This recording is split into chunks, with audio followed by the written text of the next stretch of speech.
안녕하세요. 저는 수원에서 살고 있는 30대 여자입니다. 여기서 올라오는 사연들을 듣다 보니 제 이야기도 한번 해보고 싶어서 이렇게 글을 써요. 다들 시댁과 갈등으로 스트레스 받으시는 것 같은데 저는 한 번도 그런 거 겪어본 적이 없습니다. 오히려 친정과의 갈등 때문에 고생을 많이 했어요. 제 이야기를 들으시고 많은 생각을 한번 해보셨으면 합니다. 저는 어렸을 때 평화로운 가정 환경에서 자라왔어요. 어머니와 아버지, 그리고 저, 이렇게 셋이서 화목한 가족이었습니다. 그런데 제가 어릴 적 저도 모르게 부모님이 이혼을 하셨고 얼마 후 아버지는 새로운 어머니를 데려오셨죠. 저는 그 뒤로 어머니와 연락 한번 하지 못했고 만난 적도 없습니다. 어머니가 보고 싶다고 때를 쓰면 아버지는 저를 혼내기 일쑤였고 새어머니가 이제 제 어머니라고 했죠. 어머니가 집을 떠난 건 슬펐지만 그래도 새엄마가 생겨서 다행이라고 생각했습니다. 그런데 새어머니는 저희 집으로 들어오면서 언니 한 명을 데리고 왔어요. 당시 외동이었던 저는 언니가 생긴다는 생각에 너무 기뻐서 언니와 친해지려고 했죠. 그런데 새언니는 제가 싫은 건지 저와 말 한마디 섞으려 하지 않았고 저를 피하는 겁니다. 다른 집 친구들은 언니와 같이 놀이터도 가고 공주놀이도 하면서 재밌게 노는데 저는 그런 걸 해본 적이 없어요. 매번 하자고 할 때마다 언니가 저를 무시했으니까요. 그런데 새엄마도 비슷했습니다. 아버지가 집에 계실 때는 저에게 살뜰히 챙겨주는 척을 했지만 집에 아버지가 없으면 아주 계모였거든요. 저보고 집안일 하라고 떠미는 건 물론이었고 새언니와 같이 저를 괴롭히셨습니다. 당시 초등학생이었던 저는 어린 나이부터 집안일을 하고 꾸지람을 들으면서 자랐어요. 처음에는 새로운 가족이 생겼다는 사실에 너무 기분이 좋았지만 현실은 콩쥐와 팥쥐였습니다. 항상 집에 들어가기 싫었고 당장 집에서 새엄마와 새언니를 내보내고 싶다는 생각밖에 없었죠. 그래서 아버지에게 제가 당했던 모든 일들을 다 말했습니다. 당연히 아버지는 친딸인 제 편을 들어주실 줄 알고 울분을 토해내듯이 말을 했죠. 그런데 아버지는 예상외의 반응을 보이셨습니다. 제가 아닌 새언니와 새엄마 편을 들며 저보고 참으라고 했거든요. 저는 그때 초등학생이었고 도움이 필요한 나이였습니다. 그런데 자기 딸이 가족들한테 괴롭힘을 당한다는데 저보고 참으라뇨. 그때 처음으로 아버지에게 배신감을 느꼈고 세상에는 제 편이 아무도 없다고 생각했습니다. 제가 이렇게 당하고 살아도 아버지는 제 편을 들어주지 않았으니 새언니와 새엄마는 아주 당당하게 괴롭혔어요. 아버지 옆에 있어도 저한테 이래라 저래라 하면서 집안일을 시켰죠. 아버지는 늘 옆에서 방관만 하시고 있었고 새언니와 새엄마를 말릴 생각이 없었습니다. 과연 제가 친딸이 맞는 건가 하는 의문이 들었고 매일같이 울면서 잠에 들었어요. 그렇게 몇 달을 살았는데 어느 날 아버지가 저에게 그러더라고요. 유학을 가라고 하면서 말입니다. 처음에는 아버지와 단둘이서 가자는 건 줄 알았는데 알고 보니 저 혼자 보내는 거더라고요. 아버지는 거기서 도저히 제가 그들에게 괴롭힘 당하는 걸 보기 힘들었고 고심 끝에 생각해낸 방법이 유학인 거였습니다. 아버지는 가서 절대 연락도 찾아오지도 말라고 했고 그만 가족들을 잊으라고 했어요. 저는 선택의 여지도 없이 초등학생의 어린 나이로 외국으로 유학을 가게 되었습니다. 말이 유학이지 거의 이민 수준이었어요. 제가 공항에 가서 비행기를 탈 때까지 가족들은 배웅 한번 해주지 않았고 아버지 비서분께서 저를 데려다 주었습니다. 그리고 외국으로 가서 저를 안내하러 온 사람을 따라 이리저리 다녔죠. 전 외국에서 살면서 인종차별도 심하게 당했고 언어 장벽 때문에 고생도 많이 했어요. 나이도 어리다 보니 낯선 환경에서 적응하는 것도 더더욱 힘들었고요. 그래도 거기서 아버지와 새언니, 새엄마의 괴롭힘이 없으니까 살만은 하더라고요. 어린 나이에 버려졌다는 생각은 너무 슬펐지만 그래도 심적으로는 평온했습니다. 그리고 저는 거기서 악착같이 살아왔어요. 더 이상 제가 무너질 곳은 없다고 느꼈고 거기서라도 어떻게든 버텨야 한다는 생각이 강했거든요.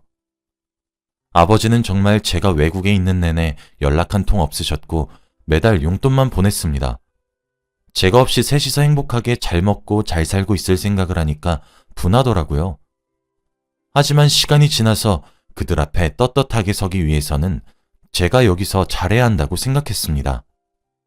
저는 거기서 20살이 넘어서까지 살았어요. 다행히도 어릴 때부터 좋은 노부부가 살고 계시는 곳에서 홈스테이를 해서 행복했습니다.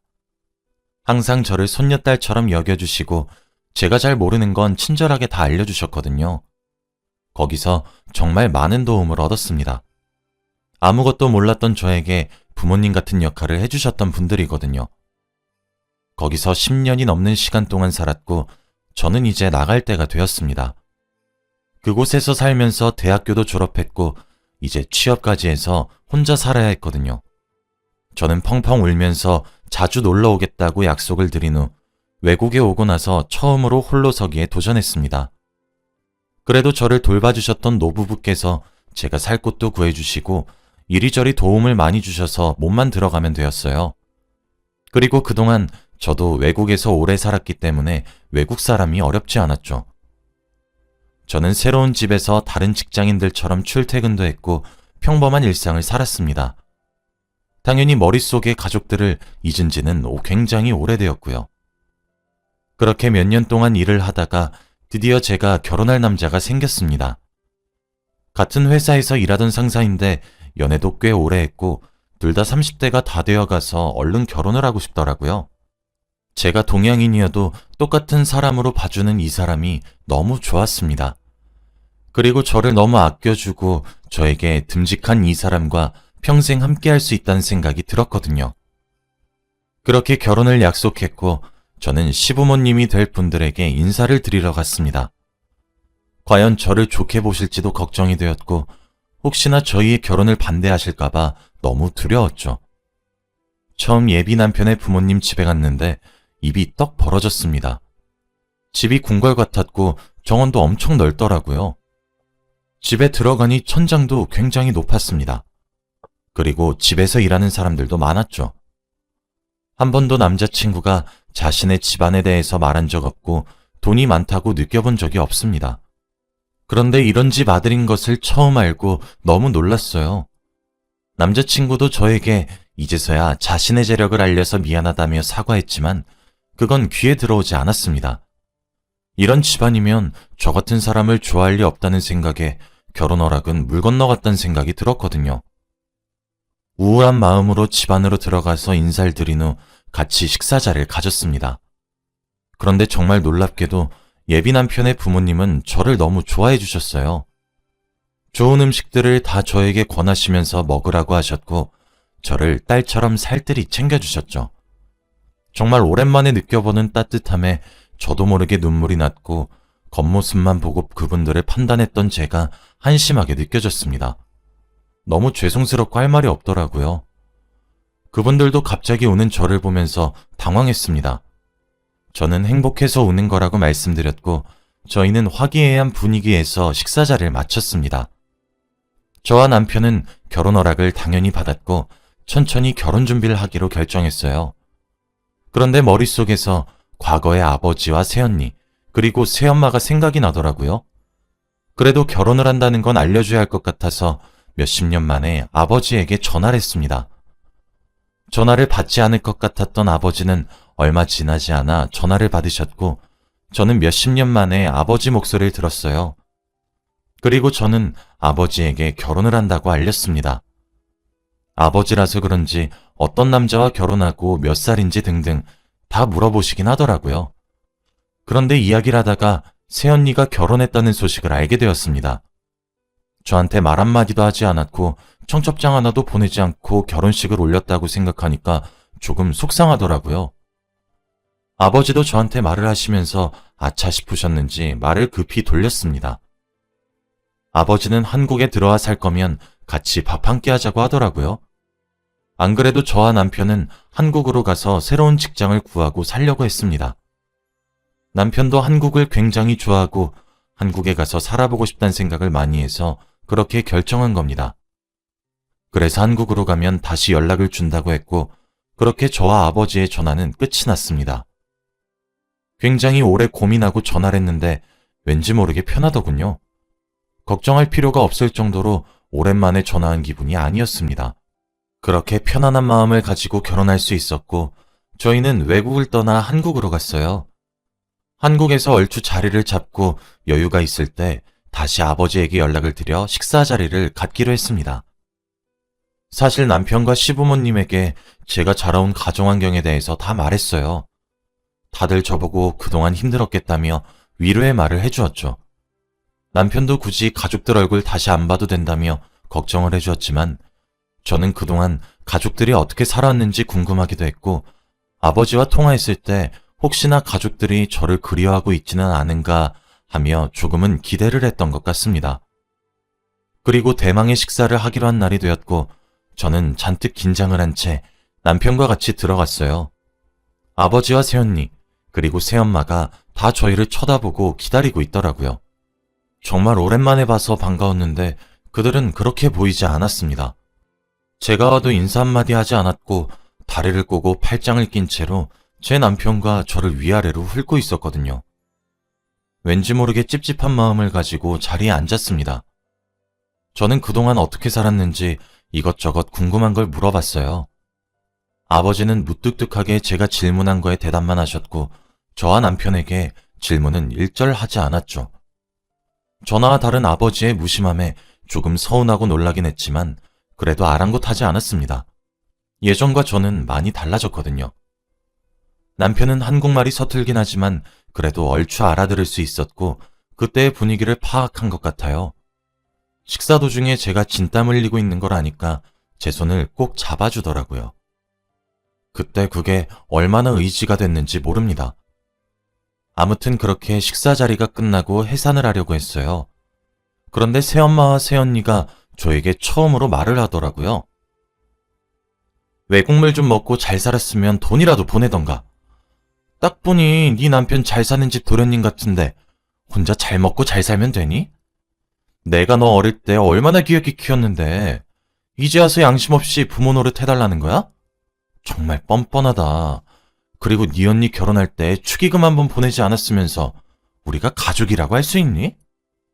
새엄마는 저에게 이런 말을 했고 남편은 대충 상황 파악을 한 것처럼 보였죠. 아버지는 여전히 방관하셨고 한마디도 하지 않았습니다. 과거와 다르지 않은 상황을 보니까 제가 괜한 기대를 했나 싶더라고요. 그들이 자리에서 일어나고 남편이 저를 안아주었습니다. 그렇게 저와 남편은 집으로 돌아와서 다시 예전처럼 화목하게 살았어요. 원래라면 저 혼자서 며칠을 울며 지냈을 텐데 이제는 제 옆에 남편이 있으니 금방 훌훌 털어지더라고요. 그렇게 가족들 생각 하나도 안 하면서 행복하게 살았습니다. 저희 부부가 금슬이 좋아서 그런지 이렇게 사이가 좋아서 저희 사이에 아이가 생겼어요. 남편과 시부모님은 너무 축하해 주었고 저도 기뻐서 동네방네 자랑하고 다녔습니다. 아버지와 간간히 연락은 하고 지내는 사이였기 때문에 아버지에게도 알렸죠. 그런데 그게 화근이 된 건지 그날 새엄마가 전화가 오셨습니다. 네 언니 애 낳고 싶어서 시험관 하면서 속상해하는 거 뻔히 알면서 하필 이때 애를 갖니? 저는 언니가 어떻게 살고 있는지 형부는 누구인지 하나도 몰라요. 그런데 대뜸 이렇게 전화 와서 화를 내니까 너무 당황스럽더라고요. 제가 언니 눈치를 봐가면서까지 임신을 해야 하나요? 처음에는 새엄마의 말을 무시하면서 넘겼지만 시간이 지날수록 막말이 더욱 심해졌고 새언니까지 저에게 개인적으로 연락이 와서 저 때문에 아이가 안 생긴다는 식으로 말하는데 너무 스트레스더라고요. 정신적으로 스트레스를 너무 많이 받았습니다. 남편이 제가 이렇게 힘들어하는 거 아니까 새엄마와 새언니 전화를 차단하고 전화를 받지 말라고도 했습니다. 그런데 또 아버지한테 저희 집 주소도 알아내셨는지 집으로도 찾아와서 혼내시더라고요. 저는 그때 새로 입사한 직장에 적응하느라 스트레스도 이만저만이 아니었는데 새엄마와 새언니까지 그러니까 환장할 노릇이었습니다. 매번 병원에 갈 때마다 의사 선생님께서 스트레스를 줄여야 한다고 할 정도였으니까요. 결국 이게 잘못되어서 제가 회사 복도에서 쓰러지고 말았습니다. 그때 거의 만삭일 때였는데 제가 걷다가 쓰러졌대요. 그리고 눈을 뜨니까 병실이었습니다. 일어나자마자 배 상태를 확인했고 다행히 배는 많이 불러 있더라고요. 그리고 바로 간호사를 불러서 상태를 확인했어요. 그런데 제 옆에는 누군가 제 손을 잡고 새근새근 잠을 자고 있었습니다. 바로 시어머니였어요. 외국에 있어야 할 시어머니가 제 손을 잡고 주무시고 있으니까 너무 놀랐습니다. 상태를 설명해 주시던 간호사분께서 말하시길 제가 쓰러지고 병원으로 실려갔다는 소식을 듣고 바로 외국에서 비행기를 타고 제일 먼저 달려와서 병원에 있던 내내 저를 간호하면서 병실에 있었다고 하더라고요. 그리고 다행히도 아이와 산모 둘 다 건강하다고 했습니다. 제가 쓰러진 이유도 스트레스 때문이라고 하더라고요. 저는 시어머니에게 너무 감사드렸고 눈물이 맺혔어요. 도대체 저 같은 게 뭐라고 이렇게 사랑해 주시는지 몰랐습니다. 제가 일어난 걸 아셨는지 시어머니께서 잠에서 깨신 뒤 저를 챙겨주시더라고요. 저는 괜찮다고 말하며 편히 주무시라고 했습니다. 그렇게 화기애애한 분위기 속에서 전화가 한 통 걸려왔어요. 바로 아버지 전화번호였습니다. 전화를 받으니 아버지가 아니라 새엄마더라고요. 제가 전화를 차단해서 아버지 전화번호로 건 것 같았습니다. 그런데 되게 의미심장한 말을 하더라고요. 너 쓰러졌다며? 네 남편이 연락 왔었다. 근데 아인 괜찮니? 유산은 안 됐고? 그렇게 쓰러졌으면 유산이 안 될 수가 없는데? 이런 말을 하면서 굉장히 유산을 원하는 듯한 말투로 말을 하더라고요. 그리고 나서 듣게 된 소식이 드디어 새언니가 임신이 되었다면서 축하하라고 하는 겁니다. 저는 언니가 임신이 되었든 말든 상관없었어요. 그들과 인연을 끊고 싶었거든요. 그러면서 저에게 네가 유산을 해서 우리 딸이 임신을 한 줄 알았는데 그게 아니었구나. 아무튼 우리 딸 애가 더 예쁜 건 확실하겠지? 라고 하며 유세를 떨더라고요. 저는 바로 전화를 끊었고 모든 얘기를 남편과 시어머니에게도 다 전했습니다. 다들 저보다 더 화를 내셔서 당장 그 가족들에게 전화를 하라 마라 하셨고 제가 그 상황을 말렸어요. 아무튼 저는 바로 다음날 퇴원을 했습니다. 퇴원날 제 생일이었는데 이런 상황이니까 조금 싱숭생숭하더라고요. 그런데 제가 이렇게 힘이 없으신 걸 시어머니가 아셨는지 한국에 잠깐 머물 집을 구해놨으니까 거기서 요양을 하라고 하는 겁니다. 거기서 편하게 며칠 묵고 바로 일을 시작하라고 했죠. 저는 너무 감사드려서 시어머니와 남편, 그리고 저 이렇게 셋이서 그곳에 갔습니다. 그런데 저는 들어가자마자 깜짝 놀라고 말았어요. 다들 제 생일인 것을 어떻게 알았는지 제가 들어가자마자 서프라이즈로 생일 축하를 해주시는 겁니다. 미리 와 계시던 시아버지가 생일 케이크 드시고 생일 축하한다고 해주시는데 저 그때 펑펑 울었어요. 가족들에게 한 번도 받아본 적 없는 생일 축하를 시부모님과 남편에게 받으니까 너무 기뻤거든요. 그곳에 들어가서 같이 웃으면서 케이크에 초도 불고 식탁에 앉아서 밥도 먹었습니다. 그런데 음식도 미역국에 불고기 등등 한국 음식으로 잔뜩 차려져 있는 거예요. 외국인 분들이셔서 이런 거 모르실 줄 알았는데 저는 그걸 보고 눈물이 더 심하게 났습니다. 알고 보니 한국인 셰프를 불러서 요리를 하셨다고 하더라고요. 그러면서 저에게 가죽 반지에다가 옷, 신발 등등 선물도 너무 많이 주셨어요. 한 가지도 아니고 여러 개라서 너무 놀랐는데 시부모님께서 제가 생각날 때마다 하나씩 사다 보니까 이렇게 많아졌다고 하더라고요. 저와 남편이 한국에 있어서 자주 만나지 못하니 매일 가지고 계셨대요. 그리고 딸이 없어서 해주고 싶은 게 많다고 했습니다. 생애 처음으로 생일 축하도 받아보고 생일 선물도 받아봤어요. 그날은 정말 제 평생 잊지 못하는 순간입니다. 다 같이 그곳에서 3일 동안 행복하게 지내고 시부모님은 외국으로 돌아가셨어요. 저와 결혼해준 남편도 너무 고맙고 저를 살뜰히 챙겨주시는 시부모님도 너무 감사했습니다. 전생에 제가 나라를 구했나 싶더라고요. 시부모님이 외국으로 가셔도 저와 틈틈이 편지도 주고받으면서 서로 사랑한다는 말을 아낌없이 하고 있습니다. 그리고 생일 때가 되면 매일 외국으로 가서 선물도 드리고 밥도 먹고 그래요. 저는 그동안 건강한 남자아이도 출산했고 저희 가족은 더 행복해졌습니다. 그런데 아이를 낳으니 얼마 지나지 않아 아버지가 연락이 오더라고요. 손주가 너무 보고 싶다고 하면서 말입니다.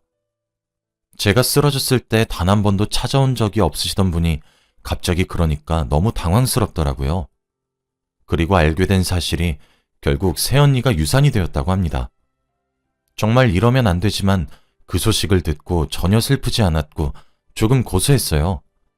저는 아버지에게 절대 제 아들을 보여주지 않았고 결국 전화 목록에서도 아버지를 차단했습니다. 그냥 가족들이 없는 채로 사는 게 저에게 더 좋을 것 같았거든요.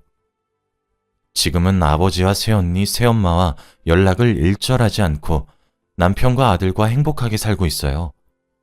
그리고 시부모님과 편지도 자주 주고받고 영상통화도 정말 자주 합니다. 얼른 외국으로 가서 얼굴 뵙고 인사드리고 싶어요. 제가 이런 시댁에 시집을 가기 위해서 어렸을 때 많이 힘들었나 봅니다. 지금은 너무 행복하고 앞으로도 이랬으면 좋겠어요. 제 이야기는 여기까지입니다. 들어주셔서